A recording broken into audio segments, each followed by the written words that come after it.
So combining drones and AI, what are the mining use cases that are possible here? So what it enables is you have your data outputs, which is GeoTIFF or point clouds or a DSM.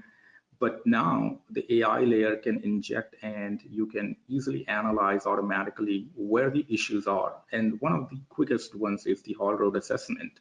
By combining these different data types, it can analyze where the grade issues are, where the berm height issues are, super elevations, where the water drainage issues are, which is the common problem in the large mines that has a huge impact on overall wear and tear on the tires, how the fuel cost gets impacted.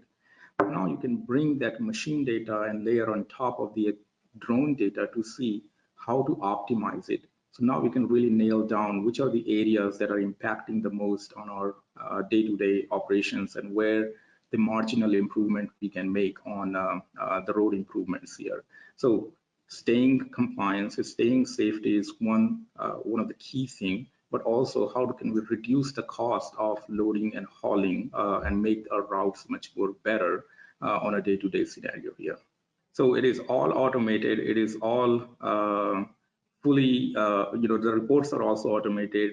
Users just have to kind of, go and look at it, and the alerts and notification can also be built if they want to integrate into their dispatch system. But this is one of the area where drones are very underutilized, and I see a big benefit there.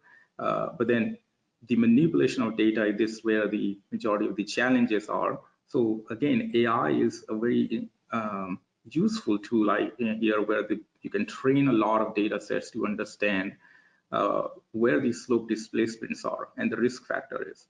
So AI here is combining the data of the rock mechanics information, rock mass, and predicting the areas of high risk.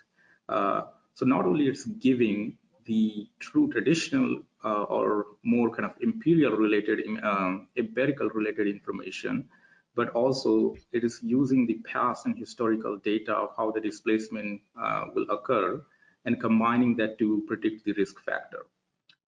And this is entirely a drone data here. There is nothing, another sensor fusion here. So I think it's moving from like these expensive and bulky radars. If we can apply drones on a daily basis, it creates a huge value.